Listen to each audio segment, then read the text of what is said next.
to the third round of 2018 World Schools Debating Championship in Zagreb. Please turn off your mobile phones, thank you. The motion of this round reads, this House regrets the widespread belief that motherhood is a rewarding experience. Debating this theme are, just a second, the opposition, Yihi, Bea and Varun, and the proposition Ella, Shreshi, Leila, and also Ella. Please welcome all the speakers.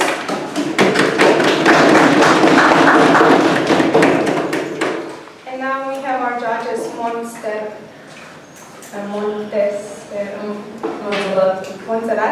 Varshihini, and Anna. Please greet all the judges.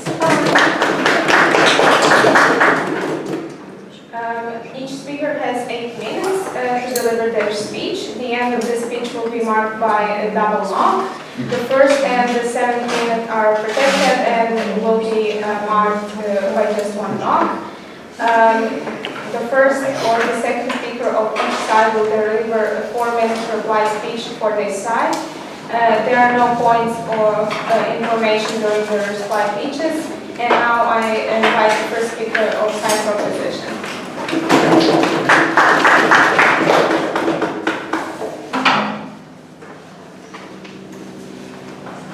When my team and I were talking about this motion during prep, we realized something.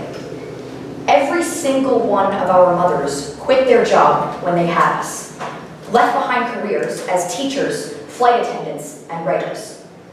We noticed something else. Not a single one of our fathers made the same sacrifice. The overwhelming belief that having and raising a child is universally rewarding, particularly for women, has led to a culture that shuts women out of some of the most critical opportunities in society. This culture of coercion is why we are so proud to propose. Before I introduce our first 2 substantive arguments with my partner Shreyoshi delivering our third, I'd like to clarify some things in this round. First, that motherhood is the process of giving birth to and raising a child. Second, what exactly does it mean to regret something? We regret how this widespread belief has actually looked in history and how it has impacted society. This isn't a debate about whether motherhood is good or bad. But then, what exactly has this expectation looked like? This belief that motherhood is rewarding has looked overwhelmingly positive characterizations of motherhood. It looks like things like the idea of the cult of domesticity in the early 1900s that idealize this characterization of mothers. Even divine characterizations of mothers, things like the Virgin Mary or Sita in the Hindu religion, often being identified as divine with her child. It looks like things like painting pregnancy as this glowing, beautiful experience. And, importantly, as the motion suggests, this is the overwhelming idea that parenthood is positive, focused on mothers, meaning that this expectation and this idea that parenthood is super rewarding has disproportionately not at all focused on fathers, meaning the expectation to have children, an idea that this is universally rewarding, has uniquely been a burden upon women. What do we think in this round? We wish that this expectation and idea had not existed. Let us just be clear that the comparative in this round is not a world where motherhood is demonized, or where we don't recognize that there are some rewarding elements to motherhood. We regret this widespread belief that particularly for women, motherhood is overwhelmingly and universally rewarding. We prefer one where it's viewed more objectively, recognizing that there are extreme challenges, and we prefer a world with more balanced view of fatherhood and motherhood. And we actually think there are cases where this is increasingly happening, and it is particularly in those cases where doors are being opened for women when we recognize some of the drawbacks of motherhood. With that, let's introduce our first argument about how this exacerbates the oppression of women. 2 ideas under this. The first is exacerbating institutional coercion. The belief that motherhood is overwhelmingly good has led to 3 things. The first is that characterizations and qualities associated with being a mother are exclusively for women. Second, they create policies to encourage women to be mothers, often at the expense of other opportunities. And third and finally, just the general expectation that women ought to be mothers above all else, and that's a responsibility uniquely for women.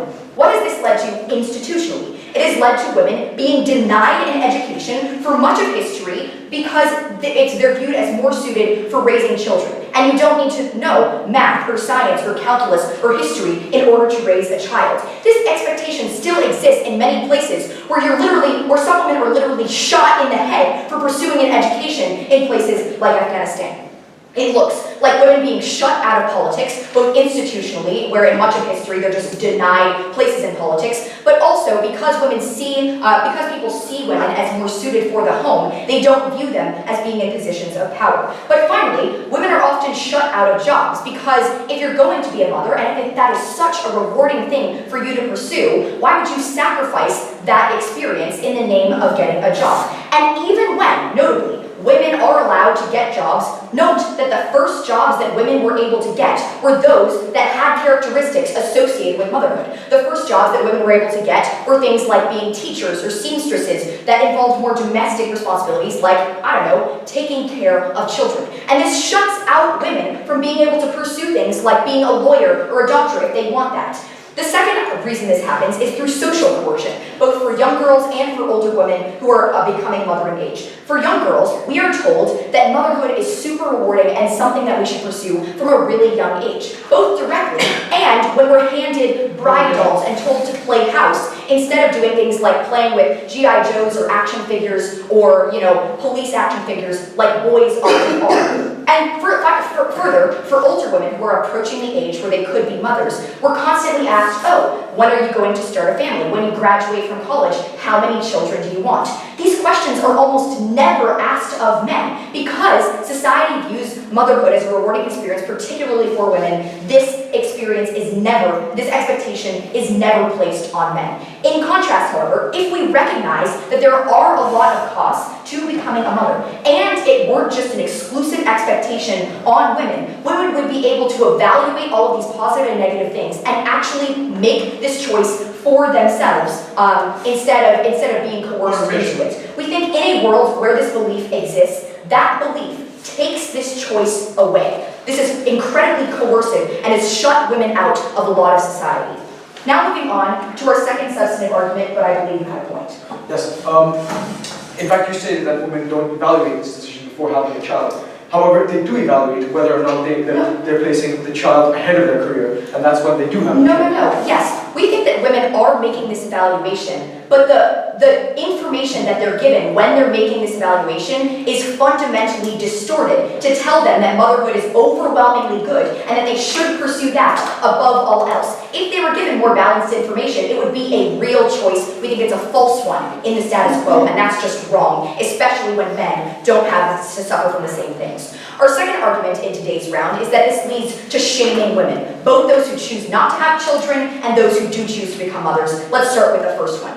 The culture where motherhood is viewed as overwhelmingly rewarding leads to a culture where women who choose to do things like focus on their career, like many men do, end up being seen as strange and kind of backwards. At the very least, this looks like a culture where when someone sees a woman who doesn't have children, there's this attitude of, oh, she has no husband and family, how sad, she's missing out on all these joys of motherhood, which delegitimizes that woman's very legitimate choice. But at the worst, it looks like people thinking that these women are failing in their unique obligation to fulfill a uniquely female responsibility to have children. We think that is wrong. It is absolutely a legitimate choice for me, after I graduate from college, to be able to pursue a career and not a family and not be shamed for doing so. Our second idea under this other argument is that it actually shames women who do in fact choose to become mothers, often coercively. We think motherhood is a really, really hard experience. Often it leads to people sacrificing their career, sacrificing time to raise their children, sacrificing sleep, particularly in early stages, having to literally clean up poop and throw up when you're raising a baby. That's really hard, not to mention all of the physically taxing, horrible things that often come with a pregnancy.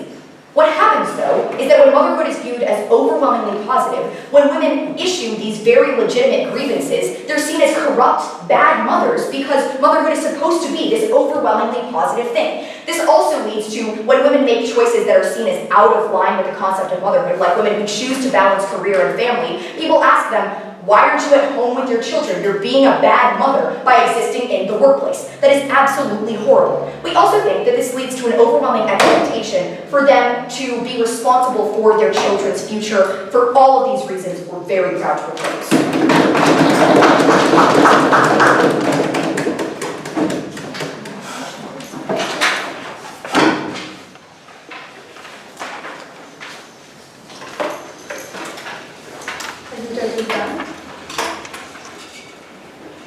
Okay, thank you. Now I would like to invite the first speaker of opposition.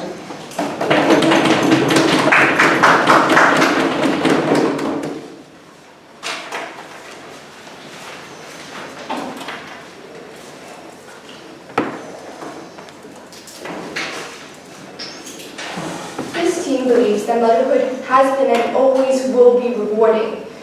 It has been rewarding to the mother, to society, and to the child, as will be established in our speeches. The proposition seems to be suggesting that this belief makes it seem like motherhood is sort of a burden to a mother, but in fact, and then hence makes it less rewarding. But we're not trying to argue in which part is it more rewarding or less. We're simply saying that it is rewarding and it will always be rewarding. So when the proposition has stated that motherhood usually causes people to leave jobs, and that is something we do see that happens. But what they're not mentioning is that mothers usually choose to leave their jobs because they want to care for their children. With any choices, there is always an opportunity cost. So obviously, that is the choice. That is the cost of caring for their children and of work. And we think that it's not mothers always that are choosing their career, but rather society pressures them and coerces them into choosing their child over their career. Otherwise, they're shamed. Even if that belief is established in this society, in many cases, especially with women with very demanding jobs, they usually take into consideration of that first before having a child.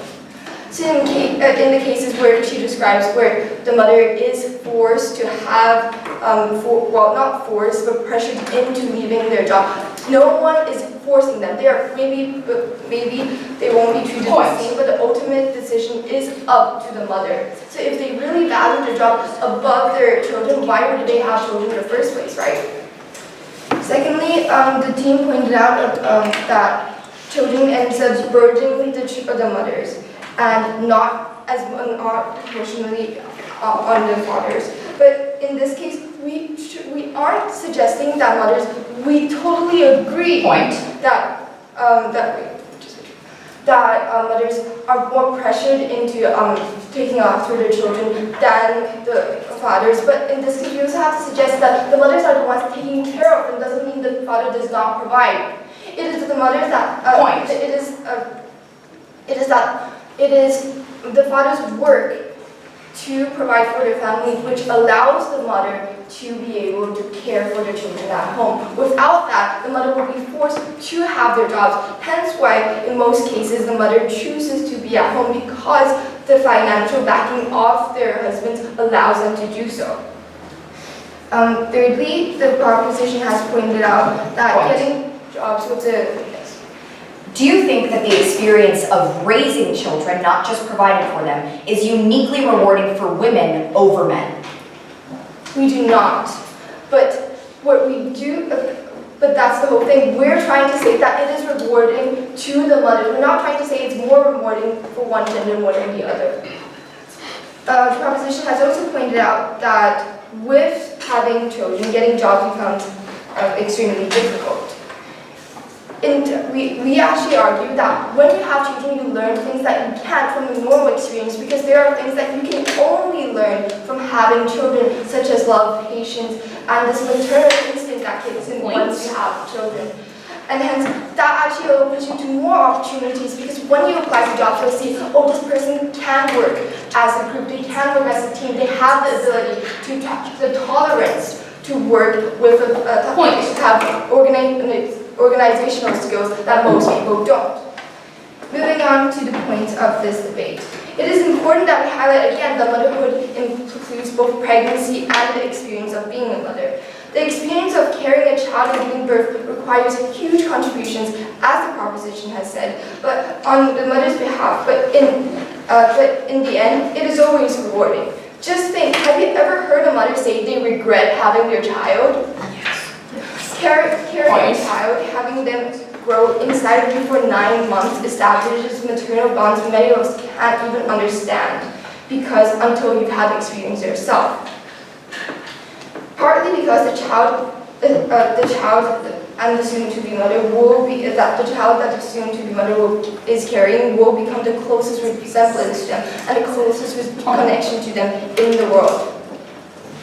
We may share the same proportions of genes for parents as we do a child. However, as the mother will come to raise their child, it is inarguable that he or she will have more resemblance to her. If motherhood wasn't rewarding, why would she be having a child in the first place? Then there would be no reason to have the children, not even if they were pressurized. So in a world where women literally don't have financial, educational, or political opportunities and have no other means to take care of themselves but to marry a man and have children, do you think that's a legitimate choice that they're actually making themselves? What the proposition is doing is restricting the motion to countries where the mothers what the proposition is doing is that they're restricting the countries to specific countries where it only applies that the motherhood is pressured. Whereas if we look at it on a global perspective, it is not the case. Sure, not all pregnancies are planned out. However, just because it wasn't expected doesn't mean there isn't a reward behind it. In more than 90% of accidental pregnancies, the mother chooses to keep their child. My little brother is what you'd call an accident, but nevertheless, he received the love and care from all the family. You may argue that it's in the case that my mother was a grown adult. But what about teenage pregnancies? Teenagers may be less experienced in life than adults, but they are offered a choice just the same.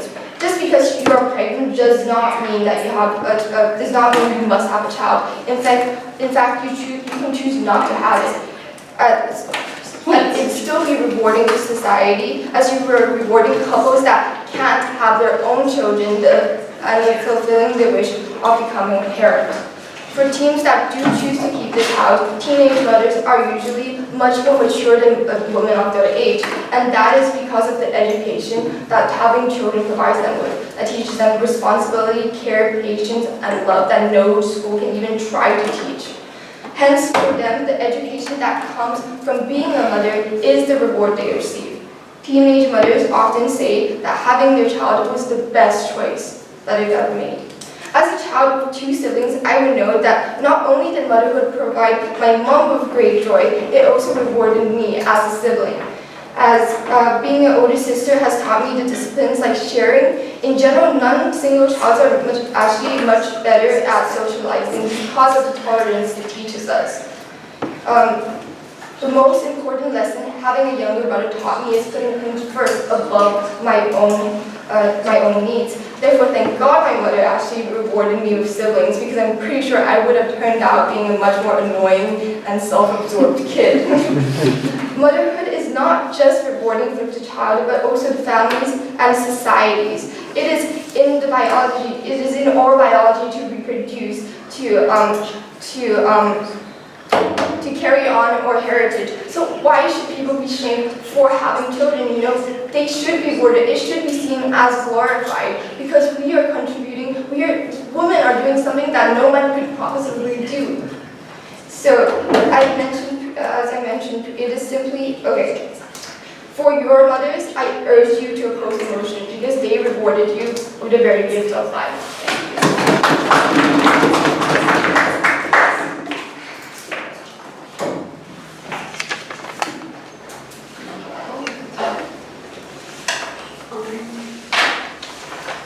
Thank you. Now I would like to invite the second speaker of the proposition.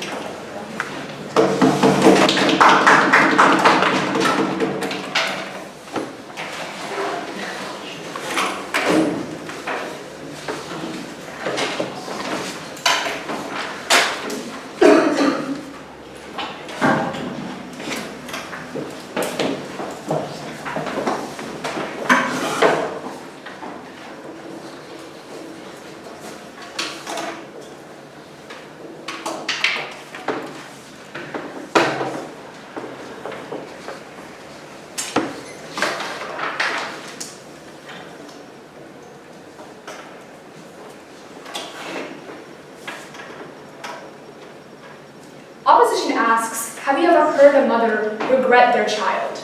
Yes. Maybe they don't say it to our face, but sometimes maybe they do. And we think that it is the fact that women are not legitimized when they are very real and are very legitimized in expressing these struggles associated with motherhood. That is what the harm is. Because opposition needed to tell you why the widespread belief that motherhood is rewarding is beneficial to society to win this round. Their case instead was a laundry list of reasons as to why motherhood can sometimes be rewarding. We do not think that was sufficient engagement with the matter that we gave you about how the belief is able to coerce and shame women into motherhood and delegitimizes these struggles that are associated with something that very well can be very burdensome to many individuals. In this speech, I'm going to ask one key question that exemplifies the clash in this debate. Then I'm going to be presenting the third argument on our side of the House. The question I want to ask is, does the widespread belief lead to societal harms or the coercion of women? We think yes. What was the matter that we heard on their side of the House? They said that women are able to learn new things with having a child. Nope, this does not engage with the matter we told you about the shame that occurs with this belief. But we will engage anyway. We think that when women learn new things, the rhetoric of knowing how to love, be compassionate, these are only associated with women because of motherhood. Why are men not held to the same standard? We think that it is the fact that women are forced essentially to only subscribe to being loving, to being compassionate, that shuts them out of other things. Why do we not associate with women notions of power or of knowledge? Those are things that would help them in things like careers. We think these kind of things are delegitimized in the world of the opposition. But second, we think that women are shamed if they don't exhibit characteristics of love and compassion. And the widespread belief shows that it's only through motherhood that women are ever able to learn these things. Women can learn things like love and compassion through friendship, through other types of relationships. Motherhood is not the only way to accomplish this. The second thing they told you was that many women choose to keep their children. We think women are free to make that choice, but oftentimes it's not a true choice because society is coercing them to always picking their child over other things in their society. Women are always forced to put themselves last in the family. This is very real harm that society does not recognize because they say, oh, motherhood is rewarding, you should not be complaining, you're supposed to be enjoying this. We think that it is the failure to actually recognize what women are going through that leads to these kinds of harms. But secondly, we think that children are probably better off when women don't feel pressured to keep them, when women don't feel pressured to always devote their entire lives to them. We think that is why when children feel like they are a burden to their mother, when they feel like their mother has been pressured, that has very real harms on the child. They're the ones that feel like they're a burden. They're unable to be successful. They're unable to feel like they're of use and that they're loved by their parent. We think that gets worse on opposition's side of the House. What was the matter that we told you on our side of the House? We got very little engagement with the idea there are institutional barriers that have hurt women because of this widespread belief. We told you women have been shut out from education, they've been shut out from political representation, and they've been shut out from economic participation with jobs. It is because women are always seen to be delegated to the household, to the cult of domesticity, because they're always supposed to be with the children, raising the children, not pursuing other things that would benefit their lives. That is what has shut them out, and that has been the justification for why people have justified the suppression of women. With the insinuation of your argument, I'm asking the question, are you suggesting that women see having a career as a greater responsibility than taking care of their child? We think women should be free to make the choice of whether they want to prioritize their career over their child. We think in your world, society has made the choice for them that they should choose motherhood over the career. We're fundamentally opposed to that. This next thing we told you under our case was that women from their very raising, from their upbringing, are groomed essentially to become mothers, and older women do this too. When younger women are always given dolls or to play house or things that are more domestic, and older women are questioned as to why they don't have a family at the age of 45, why are they choosing their career, they're seen as backwards and as a failure of a woman if they are not able to have a child. That societal expectation is something we fundamentally oppose. But next we told you the argument about shaming women. We think that the belief that makes people choose motherhood over their children creates more coercion of women. This leads to first women who don't choose. They are shamed for choosing things like career, and they're pitied for not having a family, for not having a child. We think a societal understanding, first of all, pities women, has a very negative connotation of what women's role is in society. It is not just to pump out babies, it is also to provide more types of utility to our society. But secondly, when women do have children, whenever they struggle, they are the ones that are never taken seriously because other people are saying, this was your role, you chose this is what you wanted, now you deal with the consequences. So when women are struggling to raise a child successfully, when they feel the pressure of raising a child that goes to an Ivy League or has a really good job, and they're unable to do so, that blame is put on them. Because note what Ella told you in her last speech. This same burden does not exist for fathers. That is why we think that the harms are so much more compounded with mothers themselves. Now we'll move on to our third argument. So our first two arguments largely dealt with the societal impact of pursuing motherhood or not pursuing motherhood. Our third argument is specific to the act of becoming a mother and analyzes the cost to every individual mother. This argument that the belief creates pressures that harms women's health. Our first point under this is that women's health issues are discounted in relation to pregnancy, for example.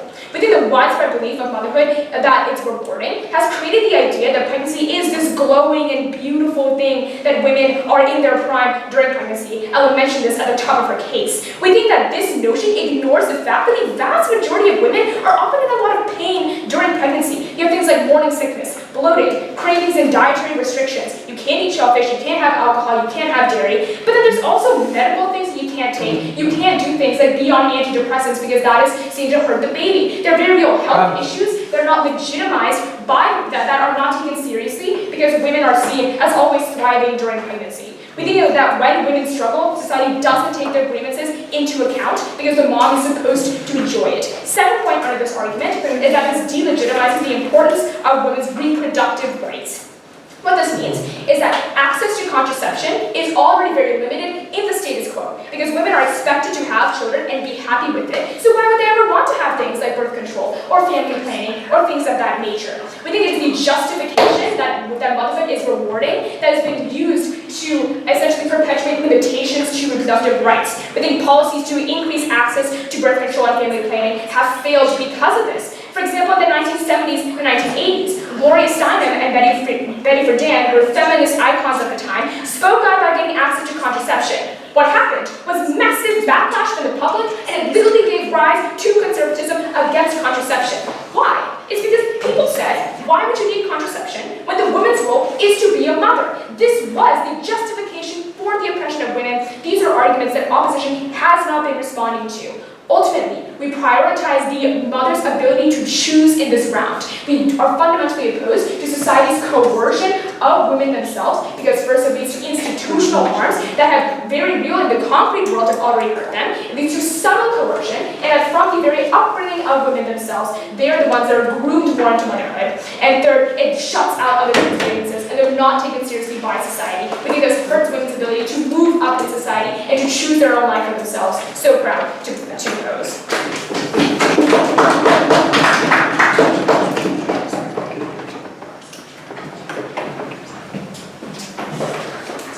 Thank you. Now I would like to invite the second speaker of opposition.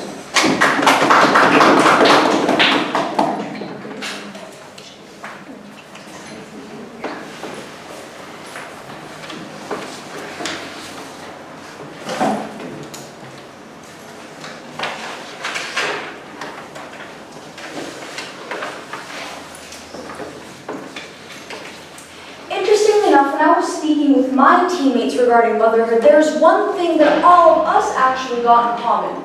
That our mothers were all passionate, strong, intelligent, beautiful women who chose to have children, but who still fought against society's limits and oppressions, and were able to make a name for themselves, and were able to make a career. We are opposed to this apocalyptic and frankly incredibly archaic view that the proposition seems to base all their arguments off of, that women are oppressed, that somehow society always assumes that women must be mothers, that society always pressures and always forces women into having children. But this is absolutely not true, and this is exactly what we are arguing against. The only side, really, that we have noticed that's pitying women is the proposition itself. We live in an era, let us not forget, in which women's rights have never been more advanced. Point. No. Women's rights are something that are evolving, that are continuing to evolve, and yes, of course, the struggle is still there. The process is still here. There are so many things we need to improve upon. But just because we are struggling with women's rights, no, does not mean that we should regret this idea of motherhood.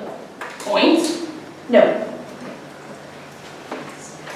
We believe that motherhood, of course there are many different aspects of womanhood that make women special. Being intelligent, being smart, being fierce, wanting to have a career. Femininity as well. But motherhood as well is such a unique aspect. Point. No. So why should it not be celebrated? Not to forget, the motion itself is not mutually exclusive. Just because we believe motherhood is rewarding does not mean, no, that we are excluding the idea of fatherhood being rewarding. Let us not forget the idea that there is a rising number of stay-at-home fathers, especially now in the 21st century. In fact, the statistics of stay-at-home fathers and cases of paternity leave are actually on the rise. So we believe that there is actually an equilibrium setting itself concerning maternal and paternal leave. Yes. It is precisely because there are more conversations about the drawbacks of being a mother and more conversations about how this can be a rewarding experience for men too that eroded this toxic notion that this oppression is decreasing. Please engage with this. The point of information was not incoherent and not clear. Would you please care to rephrase it? Right, so it is because we are eroding at the idea that motherhood is universally rewarding for women that all of this progress is being had. That's what our side stands for. But our side stands for, if progress is being made, how does that in any way devalue the idea that motherhood is rewarding? Just because something is rewarding does not mean that we as a society are necessarily oppressing women for it. In fact, might I just ask simply, in response to the proposition, it is illegal in almost 90% of countries to deny a woman a job because of her gender and because she has aspirations of being a mother. Denied. In fact, I myself grew up in Scandinavia, which is one of the most diverse and, of course, one of the most advanced regions in terms of women's rights. And in this country, I will tell you something, no woman has ever had to make the choice between a career and being a mother. Point. Denied. And of course, I am aware that this is not the case everywhere, but that does not mean that we should not be fighting for it. Rewarding does not mean easy. Rewarding does not mean I am going to get all the benefits. Rewarding means in the long term, I am going to be aware of the benefits. In the long term, I am going to be aware of the legacy I have passed on and of all of the good things that have come from this. Rewarding means, it doesn't mean it's going to be easy, but that doesn't mean that it's not worth it anyway. Point. Denied. Not to mention that the notion of rewarding is incredibly subjective and can, in fact, encompass a lot of different things for a lot of different women. For some women, simply having a child is rewarding. So for them, such is the case, why should we not propagate that motherhood is rewarding? Finally, as part of my rebuttal, I would just like to make it clear that the proposition seems to have stated that pregnancy is supposedly depicted as this glowing period of a woman's life, even though the reality says much the opposite. I would just like to draw your attention to the fact that there have been massive social media movements that have come to normalize the realities of pregnancies, and by acknowledging how difficult and sometimes emotionally exhausting this can be for a woman. Yes, there is awareness being raised about the difficulties of pregnancy, so we cannot continue living in this notion that all these typical stereotypes are still being lived up to. I would also just like to mention that the proposition seems to be making a direct link and a direct reason of causation for women being underrepresented in politics, in economics, in the government, and generally in jobs because of motherhood. I would just like to say that not only are we making significant improvement with regards to this, but we cannot blame motherhood itself for being the leading cause of this. Now on to my point. Motherhood can not only be rewarding for the mother herself, but also for the child. According to the ancient Greeks, there are 8 types of love, such as philos, eros, agape, and mania. One of these types of love is the love that a child and a parent feel for each other. Now, the point of this is that each type of love is unique. And what's rewarding in a parent-child type of love is that it's a type of love, affection, and bonding that you cannot experience everywhere else. And there is nothing or very few things that are as beautiful, in our opinion, as the love that a parent, be it a mother or a father, can feel for their child. And we believe that this is the kind of love that must be celebrated and which must be spread as being rewarding. This isn't to say that nothing else can be thought of as rewarding. But just because there are so many other things that are rewarding doesn't mean that we should exclude motherhood. Not only that, but a mother's love is crucial in establishing a child's identity. Why are there so many cases of orphan children feeling emotionally distraught or emotionally unstable? A lot of reasons suggest it is because of the lack of a parent's love in their lives, be it the mother or be it the father.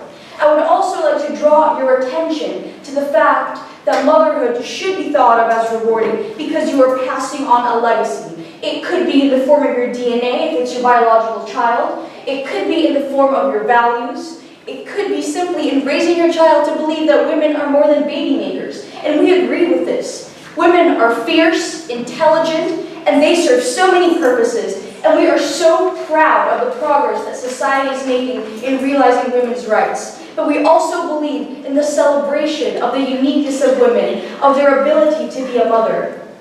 This does not mean to say that women cannot be celebrated for other things.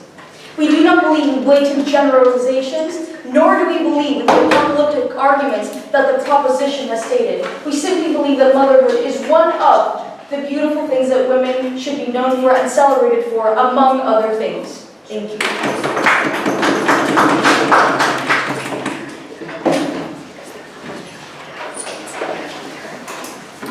Thank you. Now I would like to invite the third speaker of proposition.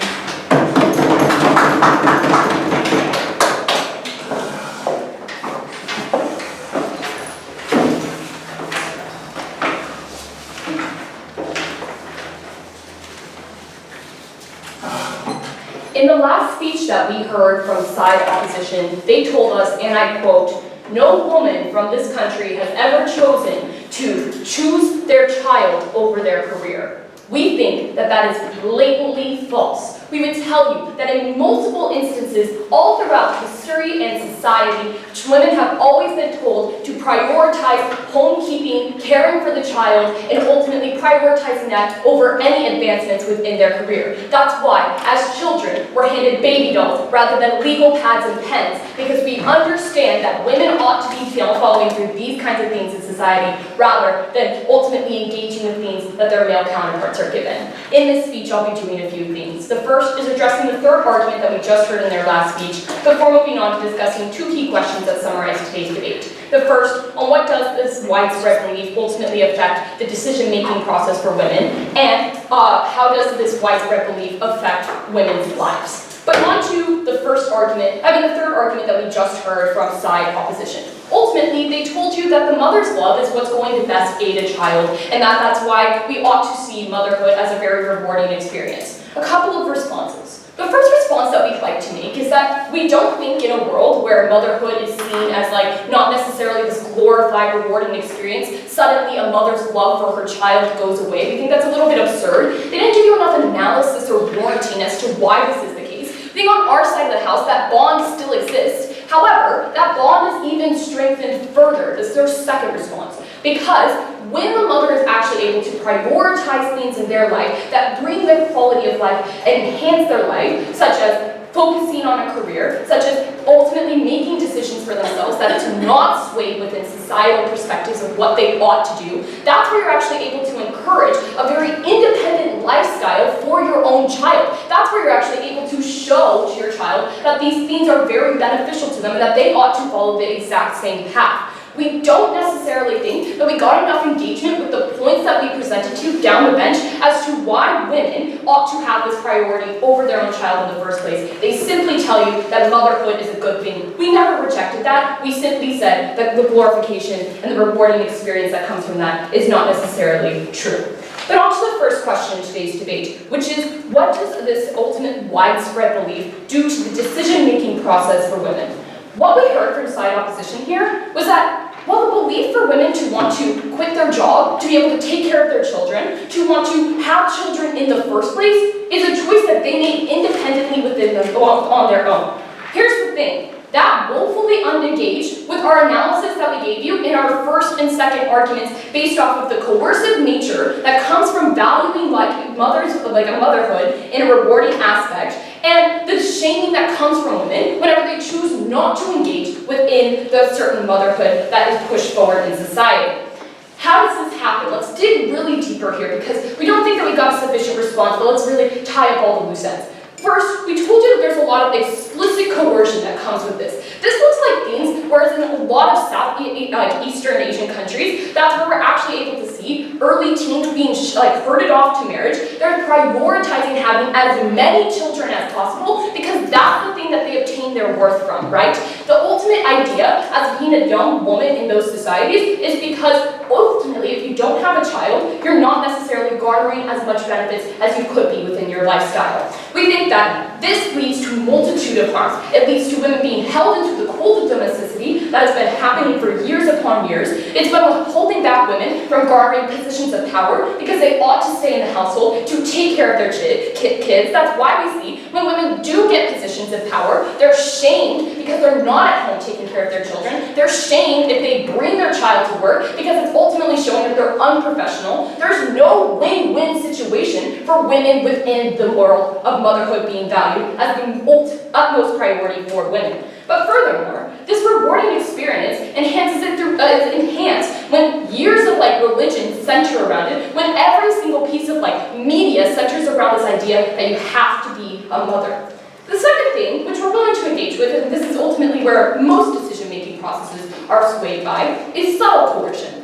We think that there's an intense pressure for almost all women to ultimately find a relationship, to engage and set up a family unit. This looks like ultimately women choosing to find a certain relationship regardless of what harms may come from it. That's why a lot of women, when they're in abusive or toxic relationships, choose to stay because they know that the utmost thing that they need to be prioritizing is their own children. That means that when they choose to ultimately prioritize themselves, they're shamed because they're not taking care of their children, they're not preserving the union. We're the only side that is giving you an incentive and analysis as to what this widespread belief does. But furthermore, why does this win us the debate? Even if side opposition stands up in their next speech and tells you a bunch of things as to why motherhood may be good, we still think that all of these harms that are unique to valuing it as a rewarding experience does not outweigh just the small things that may be seen as rewarding. Furthermore, we still think that motherhood and some of the benefits that you may get from it can still happen on our side of the house. That's a unique way to shut the debate and stand on our side. But let's go a little bit further and look to the second question in today's debate, which is, what does this widespread belief affect on women's lives? I haven't heard of POI, so I'll take one if you guys have any. No? Okay. So let's go into the second question in today's debate. What does this widespread belief affect on women's lives?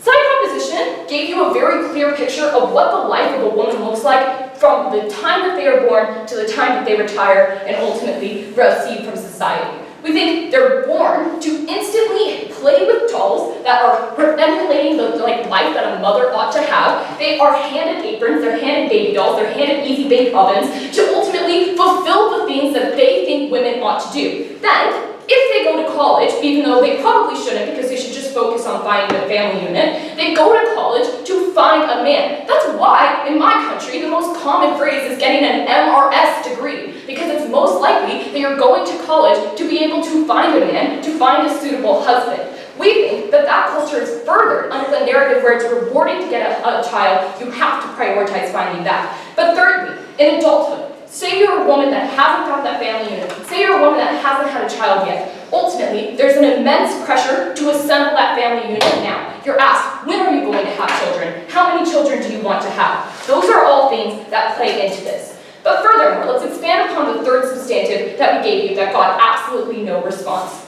We told you that within the pregnancy process and the motherhood process, there's a lot of physical harms that can come to women that are when they're pressured to ultimately emulate this perfect woman within motherhood. Pregnancy, it's extreme. You have multiple dietary restrictions. In birth, you're prized if you don't use an epidural. You're prized if you ultimately give birth to a child as quickly as possible. After birth, you suffer from postpartum because all of your worth has been put into raising this child, to giving birth to this child, because it's such a rewarding experience and now it's over. We think that they're ultimately told that they're not legitimate to cry or to complain about giving birth because it's such a rewarding experience, it ought to be glorified more. When we tell you that you can have these restrictions, all the movements in fighting back against these kinds of norms are what happens on our side of the house, because we destroy the notion that motherhood is such a rewarding experience. We destroy the idea that you cannot have worth in your life if you are not a mother, which is why we are so proud to propose. Thank you.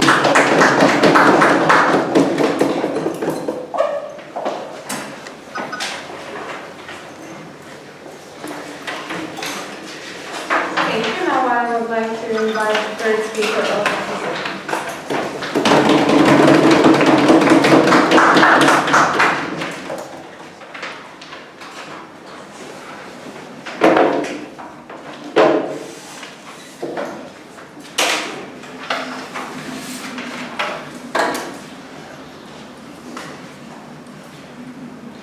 Although the team proposition may claim so, they have not destroyed the notion that motherhood is not a rewarding experience. For one very simple reason, and that is that their whole case, their whole argument is based on a pure one-sided view. They have addressed, and very well so, they've addressed why motherhood for mothers is not a rewarding experience. Yes, I have understood, we as a team have understood, yes, that it hinders their careers, and it gives them a burden, maybe through the fact that they experience pains that is not experienced elsewhere, and that is something that does not make it rewarding to them. However, they have not acknowledged the fact that there are other aspects of a reward that we can associate and we can pin down to society and down to the children that has not been addressed once. Now, with this point, I bring to attention the fact that our opposition speakers, the first and the second both, have explained that there are benefits and rewards to the children themselves, who are in fact experiencing the motherhood, and society. No, thank you. The children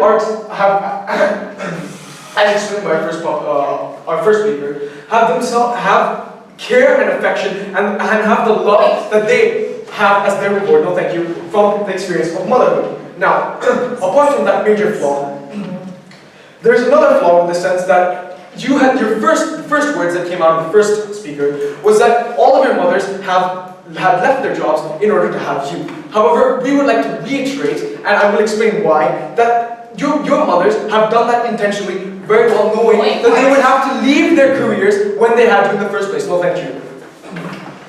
Now, another big aspect of your speech is that fatherhood in itself is not being glorified to the same extent that motherhood is. And now, your argument is predominantly focused on the fact that women are being objectified.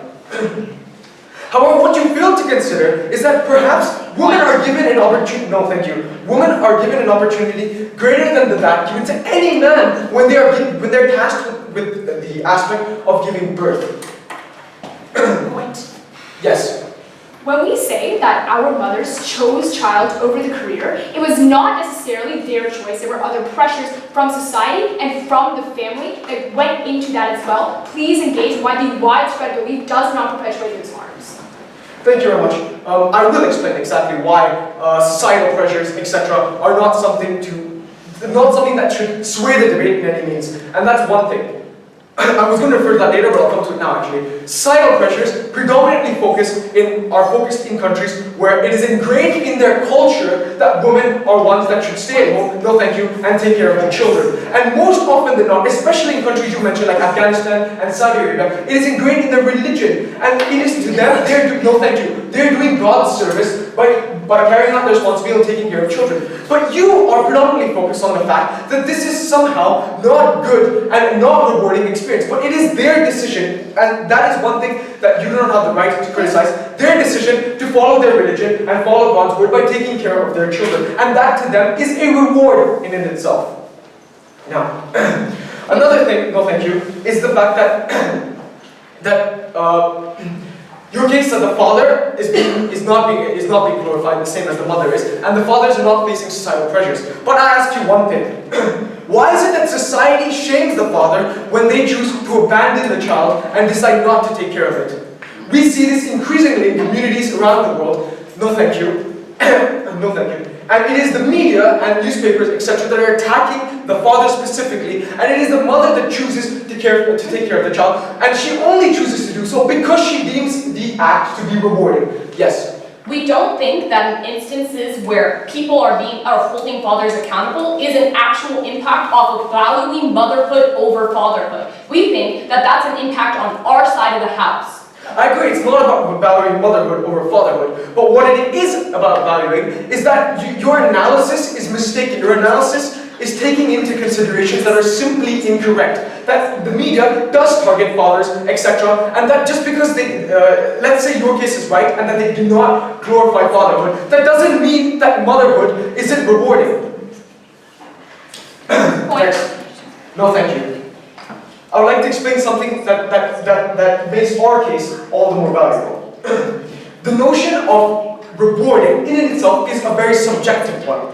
And regardless of how some may find rewarding, such as a financial situation over love, etc., which I will come to, what we do understand is that we know it is rewarding because people are willing to have children. And no, I understand that they'll talk about societal pressures, but I've already addressed this. And what I believe is that there's a simple risk and reward situation with this. We all know, it's like, let me give you an analogy. Eating a piece of cake. What is the risk? The risk is that if I consume this cake, I will gain calories, I may perhaps get, in an extreme case, I may develop diabetes. But what is the reward? The reward is that I will enjoy this piece of cake. And that is the same thing that every mother, no thank you, takes into consideration. They know the risks. They know the risk beforehand. They may have to give up their career. They may have to bear the burdens. They may have to clean up the vomit and the poop that you've talked about. But they know the risk, and they have decided that the reward outweighs the risk, quite simply. The reward of having a child, the reward of the satisfaction that it may give you, it outweighs the risk. And that is precisely why they choose to have children in the first place. Now, going back to the subjective viewpoints, opinions of rewards. Some mothers or parents may see financial rewards, such as the fact that the child may be able to financially take care of the parent after it is of sufficient age, yes. Choosing to have a child is a little bit different than choosing to eat a piece of cake. Why? Because if I eat a piece of cake, I gain 15 calories. If I choose to have a child, I'm supposedly swayed into the choice to give up my entire career to prioritize that child. You are not forced to give up your career. That is the biggest misconception in your case. What you don't understand is that we as a society have, okay, perhaps not in some places like Afghanistan, etc., but we as a society have decided, in many countries around the world, no thank you, that this is something that is not the case, that women now are being empowered, they have the right to have a child, and at the same time, move on to make progress in their career. No thank you. Now, as I was mentioning, there were certain rewards that mothers may feel. One reward was simply financial, but the main reward and the main reason that mothers choose to have children is because of the love that my third opposition speaker mentioned, second opposition, sorry, the love that they feel and the connection they feel with their child. Now, why is it that there's a mother is always invested in your well-being when you're away from home? I don't know about other mothers, but I can guarantee that most mothers around the world, when their child's away from home, they bombard them with messages like, "Did you eat today?" or "How is your health?" And this is simply because they love them. That is the pure truth. They love their child, and this love is what they deem is the reward for being a mother. And this is precisely what makes motherhood so rewarding for them. And this is what the proposition has not addressed. Now, yeah, I'm free to take any points of submission. Oh, sorry, it's okay. Well, with that in mind, the opposition highly encourages you to vote against this motion, and we strongly believe that motherhood is a beautiful and rewarding experience. Thank you.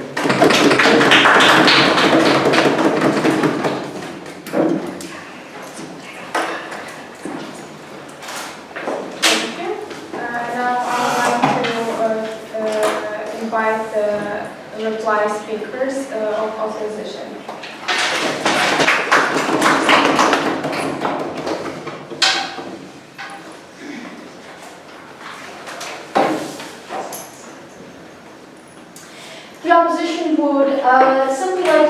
going to say, it was very hard to give any sort of proper analysis to what the proposition has said, mainly because the proposition's arguments are centered upon apocalyptic generalizations and archaic beliefs that women, as soon as they decide to have a child, must prioritize the child instead of the career, or vice versa. If they wish to have a career, they may not have a child. We would also just like to point out that just as much as women may be shamed for not wanting a family, what the proposition seems to blatantly ignore is how many women are actually shamed for only wanting to have a family instead of a career, because this is seen as objectifying and not empowering. They are also assuming that society is to blame for everything, for all the pressures, for all the sacrifices that women must supposedly make. Of course, society may well be to blame for a lot of the pressures placed on women, but we cannot simply expect to always abide by society or to always simply use society as a scapegoat, as an excuse for all the issues that we have. Rather, of course, part of this rewarding experience is that we go against society, that we go against common social norms, that as women, we can both glorify motherhood while still being fierce and intelligent and wanting to have a career. That is what rewarding means. Rewarding means that there might be difficulties. It might be one of the worst and most arduous experiences in someone's life, but the end reward is what matters so much.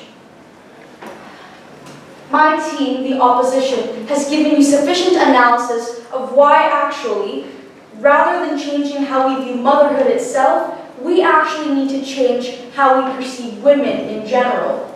Because if we can learn to love women, to appreciate them, to give them the same opportunities regardless of their gender or their choice in being a mother, then finally we can still accept this notion of motherhood being an acceptable and beautiful thing. Because that is all we need. We need to change how we view women as a whole. And that is why we strongly believe that motherhood should actually be seen as a rewarding experience. But even if we see one thing as a rewarding experience, does not necessarily mean that we are forced into shaming women who choose not to have it.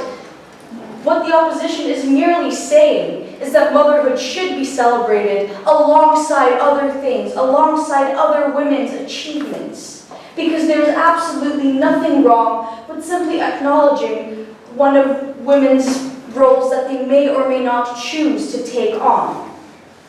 The opposition is trying to give you hope. We are trying to give you hope to show you that women, even though they may have it very difficult, can still choose to raise a family, can still choose to call motherhood a rewarding experience without necessarily having to give up many of the things that they would have if they weren't mothers.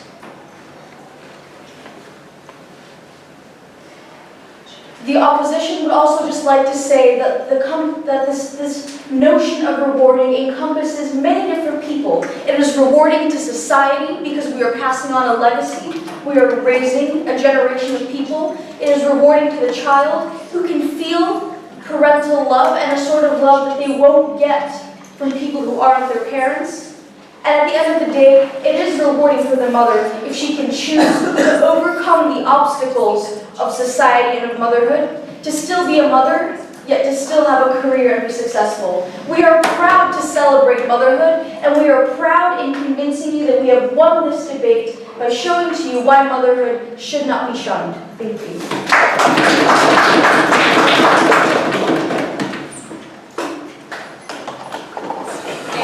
Now I would like to hear the speech of opposition.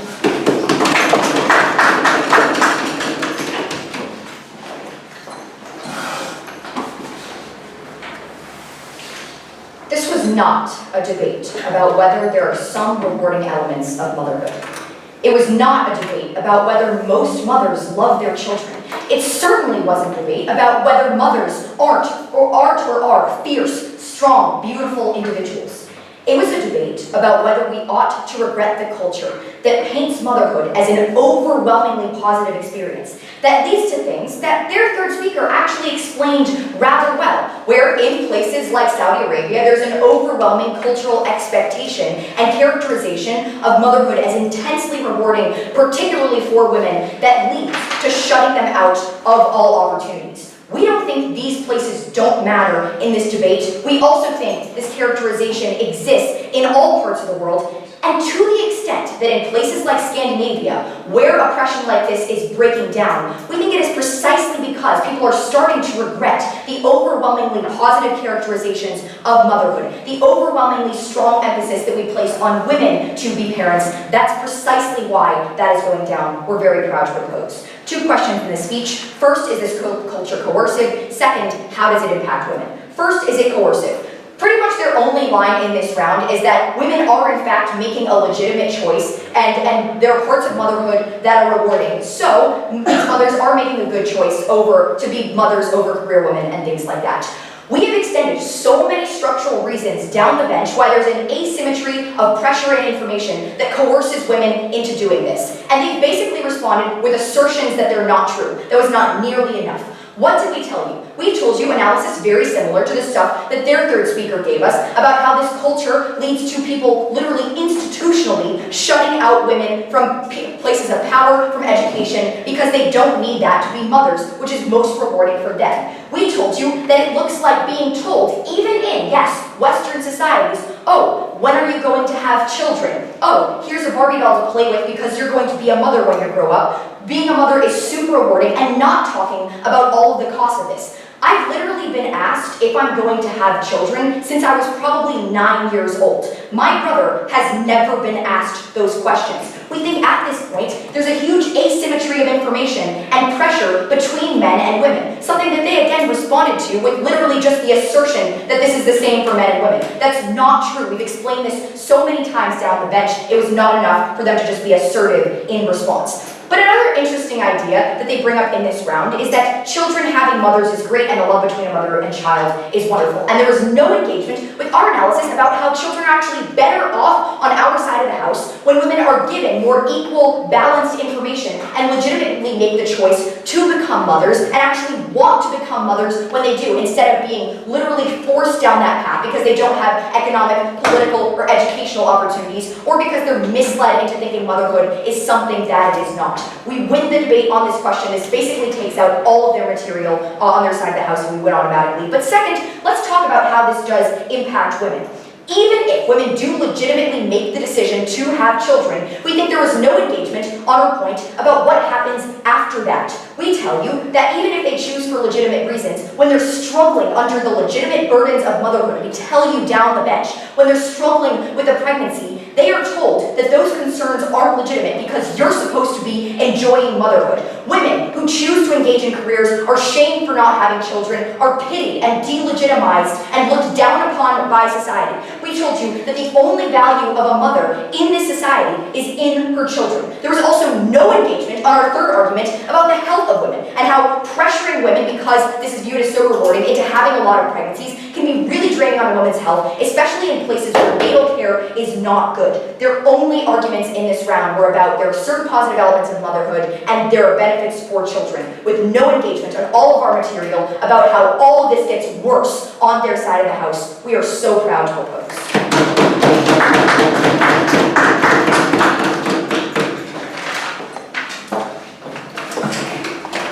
Thank you all for your speeches. Shake your hands and now we will exit the room and let the judges decide.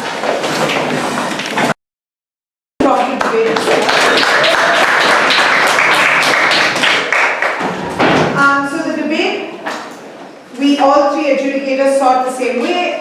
In a unanimous decision, we gave the debate to Team USA on proposition. It was a clear debate for us for a couple of reasons, and I'll take you through them in terms of style, content, and strategy. So first, to go over content and strategy. So in terms of strategy, what we thought went in proposition's favor was their characterization of what it meant to glorify motherhood / celebrate motherhood. And I think they managed to paint a negative picture of glorifying or celebrating motherhood right at the start of the debate, and additionally gave us an alternative that they painted as a reasonable or objective evaluation of motherhood like you would anything else. And I think what happened was, strategically, we didn't hear a counter-characterization or a disagreement or a painting of a different kind of understanding of glorification of motherhood from opposition. We did, at some point towards the end, we had bits in the reply speech, bits in the second speech, but we didn't hear more in terms of what you guys thought the world looked like when motherhood was glorified. And as a result, the characterization from proposition in terms of what it meant stood throughout the debate, and it was obviously, because it was set by them, set in their terms, framed favorably toward their side from the very start. So that was something that we thought strategically was something proposition did well in the debate and went in their favor. But in terms of content, we saw that there were two questions that this debate finally came down to. One was around choice and coercion. So, is the glorification of motherhood, either implicitly or explicitly, putting the pressure on women to have kids, have kids to begin with, have kids and prioritize it over other opportunities like business or political opportunities? And the second question was around, how does the glorification of motherhood affect policy or healthcare stuff that the state does for women? Like, how does it affect women on the ground?